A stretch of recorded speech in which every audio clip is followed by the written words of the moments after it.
बिस्मिल्लाहिर्रहमानिर्रहीम। अस्सलाम वालेकुम। क्या हाल है आप लोगों की? उम्मीद करता हूँ कि आप लोग ठीक होंगे। आपकी पढ़ाई का, आपके एग्जाम की तैयारी का सिलसिला ठीक चल रहा होगा। आज हम बात करेंगे पाकिस्तान एक्सपोर्ट्स प्रॉब्लम, पाकिस्तान की जो एक्सपोर्ट की प्रॉब्लम्स हैं उनके हवाले से कि हमारी क्या क्या प्रॉब्लम्स हैं, हमारे क्या मसाइल हैं एक्सपोर्ट के हवाले से। एक्सपोर्ट यानी कि हमारी जो बरामदात हैं इसके हवाले से हम बात करेंगे कि हमारी जो बरामदात हैं उनमें क्या क्या इश्यूज आते हैं। एक्सपोर्ट्स वो गुड्स होती हैं, वो चीजें होती हैं, वो सामान होता है जो कोई भी मुल्क तैयार करके बाहर दूसरे मुल्कों को बेचता है, उनको बेचता है। जब उनको हम बेचते हैं तो वहां से वो ज़र मुबादला आता है, पैसे आते हैं जिससे हमारी नीड्स पूरी होती हैं। जाहिर है कोई भी मुल्क ऐसा नहीं है जो सारी चीजें खुद ही पैदा करे या अपनी जरूरत की तमाम चीजों को खुद पैदा करने की सलाहियत रखता हो। तो कुछ चीजें हम खुद पैदा करते हैं, कुछ चीजें हम बाहर से लेते हैं, कुछ हम बाहर के लोगों को बेचते हैं और कुछ उनसे खरीदते हैं। तो जो चीजें हम बाहर बेचते हैं वो है हमारी एक्सपोर्ट, और जो बाहर से हम लेते हैं, जो मंगवाते हैं, वो होती है हमारी इंपोर्ट। और जिस मुल्क की एक्सपोर्ट ज्यादा होती है वो मुल्क महाशी तौर पर स्ट्रांग होता है, और मईशत में जो एक्सपोर्ट होती है आपकी वो बैकबोन की हैसियत रखती है। यानी कि आप अगर चीजें ज्यादा बरामद कर रहे हैं, ज्यादा अमाउंट की चीजें आप बेच रहे हैं और कम अमाउंट की खरीद रहे हैं, तो इसका मतलब आपका खर्चा कम है और आपकी इनकम ज्यादा होगी। तो हम अगर पाकिस्तान के तनाजुर में देखें तो पाकिस्तान की जो एक्सपोर्ट्स हैं, ठीक है जी, अभी जो करंट हमारे जो स्टेटिस्टिक्स हैं उनके मुताबिक 21 बिलियन डॉलर हमारी जो है वो एक्सपोर्ट्स हैं। और इसके मुकाबले में हम अगर इंपोर्ट्स की बात करें तो हमारी जो इंपोर्ट्स हैं वो आ जाती हैं जी 40.3 billion dollar, 40.3 billion US dollar. यानी कि इतनी बड़ी अमाउंट में हम चीजें मंगवाते हैं, तकरीबन 2 गुना। हम 21 बिलियन जो है वो बेचते हैं और 40 बिलियन हम मंगवाते हैं, तो डबल हमारा जो है वो डिफरेंस आ जाता है। यानी कि एक्सपोर्ट के मुकाबले में हमारी इंपोर्ट्स डबल हैं। और इस साल अगर हम देखें तो हमारा जो बाहर से जो ज़र मुबादला हमें आया, एक तो इंपोर्ट एक्सपोर्ट की सूरत में आता है और दूसरा हमें जो है वो रेमिटेंस, जो बाहर हमारे लोग काम कर रहे हैं बाहर के मुल्कों में, वो कमा कर बाहर से हमें पैसे बेचते हैं, तो वो हमारी रेमिटेंस है। और इस दफा हिस्ट्री में हाईएस्ट हमें जो है वो मिला है रेमिटेंस, और वो है जी इस दफा 24.3 बिलियन यूएस डॉलर। तो इससे हमारा काफी हद तक ये जो डेफिसिट है, काफी हद तक ये चीजें हमारी कवर हुई हैं। लेकिन ओवरऑल हमारी जो एक्सपोर्ट है उसको हम डिस्कस करेंगे कि हमारे एक्सपोर्ट के इश्यूज क्या हैं, किन वजूहात से की वजह से, ठीक है जी, किन रीजन से हम एक्सपोर्ट में आगे नहीं जा सके, हम पीछे रह गए हैं। तो सबसे पहले मैं जो पहला इशू डिस्कस करना चाहूंगा, आप सब जानते हैं एनर्जी क्राइसिस है जी। हमारे यहाँ एनर्जी क्राइसिस की वजह से हम जो है वो मुकम्मल तौर पर अपनी जो इंडस्ट्री है उसको नहीं लगा सके। एनर्जी कम होने की वजह से एनर्जी की जो प्रोडक्शन है, एनर्जी की अवेलेबिलिटी है, ये ना होने की वजह से हमारी जो इंडस्ट्री है वो बंद हुई है जी। हमारा बहुत ज्यादा इससे नुकसान हुआ है और इंडस्ट्रियलाइजेशन में हम बहुत पीछे आए हैं। हमारी इंडस्ट्री आप देखें तो क्लोज हुई है, बहुत सारी इंडस्ट्रीज इस हवाले से क्लोज हुई हैं। टेक्सटाइल इंडस्ट्री थी हमारी, वो क्लोज हुई है, और इसके साथ साथ हमारी जो मोटरसाइकिल बनाने की इंडस्ट्री थी वो क्लोज हुई है। बहुत सारी हमारी इंडस्ट्री जो है वो शिफ्ट हुई है दूसरे ममालिक में।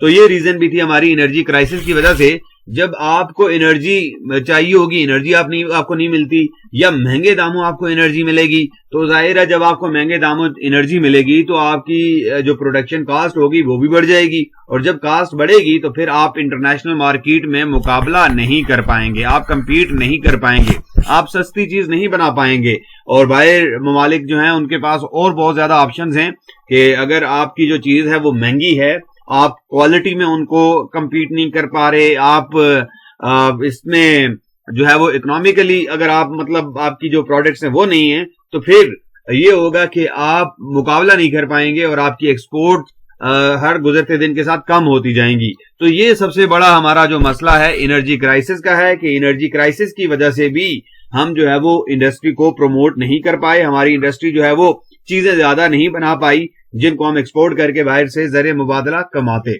फिर उसके बाद हमारे यहाँ जो है वो अनफेवरेबल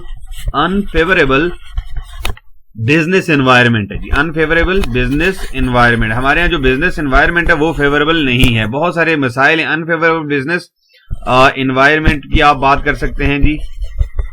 और इसकी वजह से ये जो अनफेवरेबल बिजनेस एनवायरनमेंट है, इसकी वजह से लोग यहाँ पे आने से कतराते हैं, यानी कि यहाँ पे इन्वेस्टमेंट नहीं करते। जब यहाँ पे इन्वेस्टमेंट नहीं होगी तो जाहिर है फिर कोई इंडस्ट्री नहीं होगी, कोई एक्सपोर्ट आपकी प्रोडक्शन नहीं होगी, कोई आपकी एक्सपोर्ट बढ़ेगी नहीं। तो ये चीजें हैं। पाकिस्तान के हवाले से अगर हम बात करें तो ease of doing business index में हमारा जो ईज ऑफ बिजनेस के हवाले से अगर हम बात करें तो इसमें आप देखें ईज ऑफ डूइंग बिजनेस में हमारा जो नंबर आ रहा है जी वो 2018 में था 136 190। 190 मुल्कों में हम 136 नंबर पे थे और अभी हमने थोड़ा बेहतर किया है और अभी हम जो है वो रिसेंटली जो स्टेटिस्टिक्स आए उसके मुताबिक हम 108 नंबर पे हैं 190 में से। तो इसका मतलब क्या हुआ 2019 का ये 2018 का है। तो अभी ये है कि हमने बेहतर किया है, थोड़ा सा इंप्रूवमेंट शो की है। तो अभी भी हम 108 नंबर पे हैं। इसका मतलब यह है कि दुनिया में 107 कंट्रीज अभी भी ऐसी हैं जहां पर हमसे ज्यादा आसानी के साथ कारोबार किया जा सकता है। ठीक है जी, वहां पर कारोबार के मौके ज्यादा हैं। ठीक है जी, कारोबार के मौके ज्यादा हैं, वहां पर कारोबार अच्छा जो है वो स्टैब्लिश किया जा सकता है। पाकिस्तान के मुकाबले में वहां पर कारोबार करना आसान है। ये इसका मतलब होता है जी ease of doing business index के हवाले से जो चीजें आती हैं।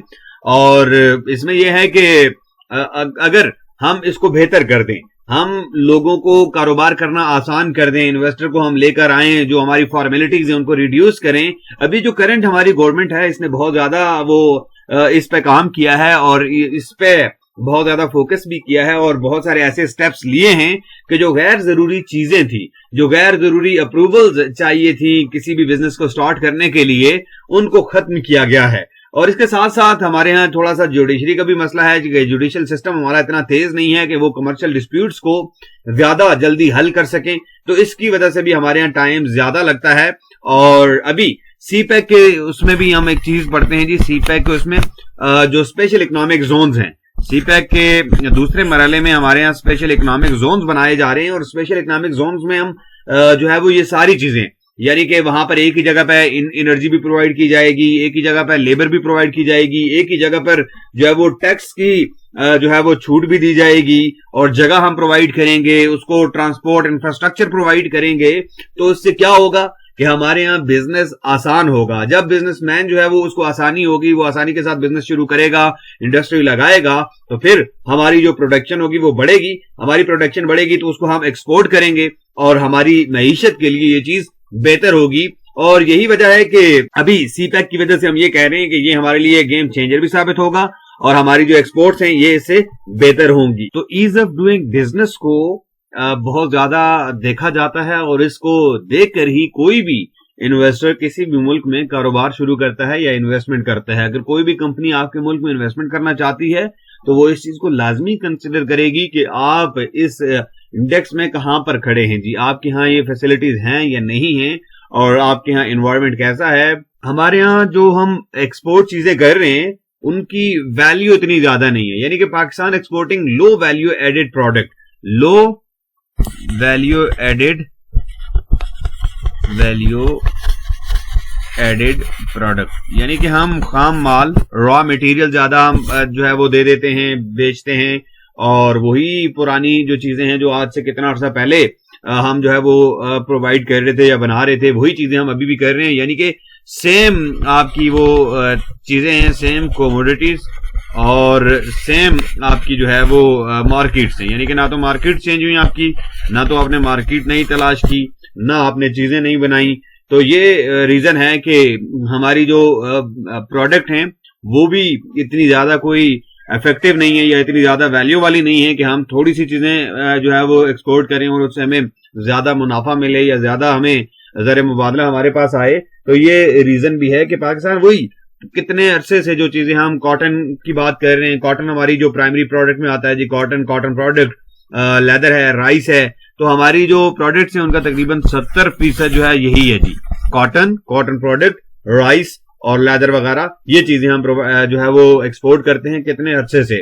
तो इसके अलावा हम अगर बात करें कि पाकिस्तान की, तो पाकिस्तान जो है चौथा जो है बड़ा कॉटन प्रोड्यूसर है, लेकिन उसके बावजूद हम अभी भी कॉटन को इंपोर्ट करते हैं। तो ज्यादातर ये होता है कि हम इनको जितनी भी चीजें होती है प्रोसेस नहीं करते, रॉ मटेरियल ही हम बाहर दे देते हैं। तो अगर हम इनको प्रोसेस करें, इसको प्रोडक्ट में, वैल्यू एडेड प्रोडक्ट्स में चेंज करें और फिर वो आगे प्रोवाइड करें, तो फिर उससे हमारी जो एक्सपोर्ट्स होंगी उनमें इजाफा होगा और हमारी एक्सपोर्ट जो है वो बढ़ेंगी। और इस तरीके के साथ हम जो है वो अपना जो मामला है उसको बेहतर कर सकते हैं और हमारी मईशत जो है वो बेहतर हो सकती है। फिर उसके बाद हम लैक ऑफ इन्वेस्टमेंट भी है हमारे यहाँ, कि लोगों के पास इतनी सेविंग नहीं होती, हुकूमत के पास इतनी सेविंग नहीं है और लैक ऑफ बायर से हमारे पास कोई इन्वेस्टर नहीं आते, ठीक है जी, इन हालात की वजह से।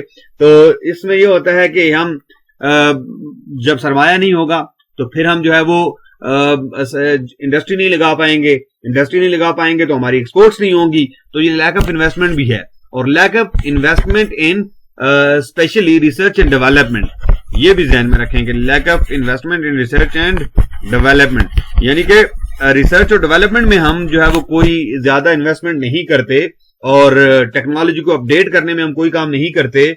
और जो प्रोडक्ट हम आज से 50 साल पहले बना रहे थे अब भी हम उसी पे फोकस कर रहे हैं, तो इसलिए हमारी जो एक्सपोर्ट्स हैं वो बेहतर नहीं हो रही हैं। तो हमें चाहिए कि हम नई चीजें जो है वो एक्सप्लोर करें, नए जो एरियाज हैं उनमें काम करें, अपनी जो प्रोडक्ट्स हैं उनको इम्प्रूव करें, नई चीजें प्रोड्यूस करें, उन चीजों को प्रोड्यूस करें जिनकी डिमांड हो। तो ये तब होगा जब हम रिसर्च करेंगे। हमारे यहाँ रिसर्च कल्चर नहीं है, हमारे यहाँ यूनिवर्सिटीज और इंडस्ट्रीज का आपस में कोई लिंक नहीं है। जब हम इस लिंक को डेवलप कर लेंगे, यूनिवर्सिटीज हमारी वो चीजें बनाएंगी या यूनिवर्सिटीज हमारी उन चीजों पर रिसर्च करेंगी जो कि हमारी इंडस्ट्री को चाहिए हैं, तो फिर क्या होगा, फिर हमारी एक्सपोर्ट्स बढ़ेंगी, हमारी एक्सपोर्ट्स बेहतर होंगी और हमारी मईशत भी जो होगी वो ऊपर जाएगी। इसके साथ साथ कुछ और जो फैक्टर्स हैं वो भी हमारी एक्सपोर्ट्स में जो है वो बड़ा अहम रोल अदा करते हैं जी, कि हमारी एक्सपोर्ट्स देखें, हमारे यहाँ आए रोज कोई ना कोई एहतजाज हो जाता है, कोई धरना हो जाता है,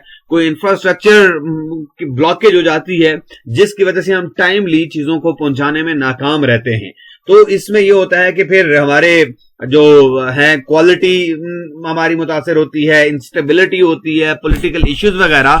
तो ये सारी चीजें भी पॉलिटिकल इश्यूज ये भी हमारे इन्वॉल्व हैं जी, क्वालिटी वगैरह ये सारे भी हमारी एक्सपोर्ट के हवाले से एक्सपोर्ट कम करने में, ठीक है जी, एक्सपोर्ट जो स्टेबल नहीं रहती तो ये चीजें इन्वॉल्व हैं। इनकी वजह से भी हमारी जो एक्सपोर्ट होती है वो मुतासिर रहती है। अगर आपने 10 दिन का टाइम दिया हुआ है और रास्ते बंद हो गए, रोड बंद हो गए, आप 10 दिन में ऑर्डर तो कंप्लीट नहीं कर पाएंगे। आपने जो है वो मार्केट से चीजें उठानी है, मार्केट से अब मार्केट बंद है, 2 दिन के लिए, 4 दिन के लिए, 5 दिन के लिए मार्केट ही बंद है, तो आप चीजें कहां से उठाएंगे और आप किस तरह से अपनी इंडस्ट्री को चलाएंगे। तो ये वाली रीजंस भी हैं जिनकी वजह से हम जो है वो जो डिमांड्स है उनको पूरा नहीं कर पाते, इन टाइम डिमांड्स को पूरा नहीं कर पाते और उसकी वजह से नेक्स्ट टाइम फिर हमें कोई ऑर्डर नहीं देता, नेक्स्ट टाइम फिर हमारी जो एक्सपोर्ट्स हैं वो बेहतर नहीं होती। फिर उसके साथ साथ हमारी जो सिक्योरिटी है, सिक्योरिटी जो है वो भी हमारी खराब है, सिक्योरिटी की हालात जो है वो ठीक नहीं है। अभी रिसेंटली जो है वो आप देखें पेशावर में बम धमाका हुआ है मस्जिद में, इसके अलावा भी हमारे जो सिक्योरिटी के हालात हैं वो भी गड़बड़ हैं कि श्रीलंका के जो एक शहरी था उसका फैक्ट्री मैनेजर, उसको मार दिया गया।